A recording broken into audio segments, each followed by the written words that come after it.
ခံကြီးမောင်သမနီဆိုလွန်ရဲ့တပြည့်ဖြစ်တဲ့ဂျိုးဖြူเนาะဂျိုးဖြူကတော့ယောက်ျားတွေနဲ့ထိုးရင်မနိုင်လို့မိန်းမတွေကိုသွားထိုးပါတယ်เนาะ Fedex ကနေပြီးတော့ဂျင်ကနေပြီးတော့ချင်းမပြုတ်တဲ့သူတို့ရဲ့ဒီပြိုင်ပွဲကြီးမှာပေါ့เนาะဒါဂျိုးဖြူကသွားထိုးတဲ့အခါမှာမိန်းမနဲ့ပွဲစီစဉ်သူကเนาะဂျိုးဖြူကယောက်ျားတွေနဲ့ထိုးရင်ဒါရှုံးတတ်တယ်ပေါ့เนาะဒါကြောင့်မလို့နာမီတော့ကြီးချင်တယ်ယောက်ျားတွေနဲ့ရှုံးရင်ရှုံးတယ်လို့မိန်းမတွေနဲ့ပဲဒါပွဲတယ်ပေးလိုက်ပြီးတော့ဒါမိန်းမတွေနဲ့ပဲဒါဂျေမာလေးလေ့ကျင့်ကစားတယ်ပေါ့เนาะဆိုတော့အခု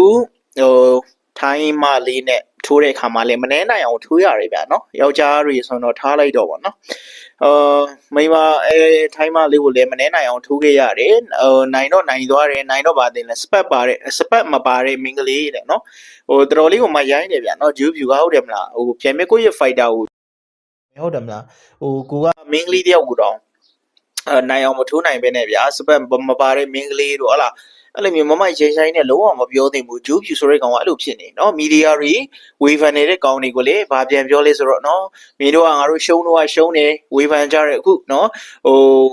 နိုင်အောင်ထိုးပြန်တော့လဲမင်းကလေးဖြစ်လို့ဘာဖြစ်လို့နော်ဝေဖန်ကြတယ်ဆိုပြီးတော့ပြည်သက်တွေကိုပြန်လဲရန်ရှားနေတာဖြစ်တယ်ပေါ့နော်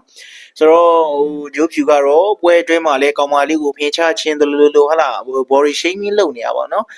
စပတ်မပါတဲ့မင်းကလေးဘာညာပေါ့ဗျာနော်တော်တော်လေးကိုမရိုင်းလုံးလာပါတယ်သိရမလား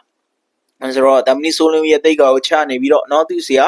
ဒါခံကြီးမောင်တမနီဆိုလင်းရဲ့တိတ်ကောချနေတယ်ဆိုပြီးတော့ဒါပြည်သက်တွေကတော့ပြောဆိုနေကြပြီဂျိုးဖြူကတော့သူ့ကိုယ်သူမြန်မာဖိုက်တာတွေရှုံးနေကြတဲ့ကအနိုင်ယူပြနိုင်တဲ့သူဆိုပြီးတော့သူ့အတူတော့ဂုံလို့မဆုံးဖြစ်နေတာပေါ့နော်တကယ်ကိုလည်းငါထန်ကောင်ပဲဗျဒီကောင်ကနော်မိန်းမသားကိုလည်း respect မရှိဘူးပြီးတဲ့ခါကျတော့ယောက်ျားချင်းထိုးလို့မနိုင်လို့မိန်းမတွေကိုနော်မနှဲနိုင်အောင်ထိုးရတဲ့အပြင်ကမှအခုလိုမျိုးကိုယ့်ကိုဂုံယူတယ်မိန်းမတွေရဲ့တိတ်ခါကိုချရဲကောင်ပေါ့ဗျာ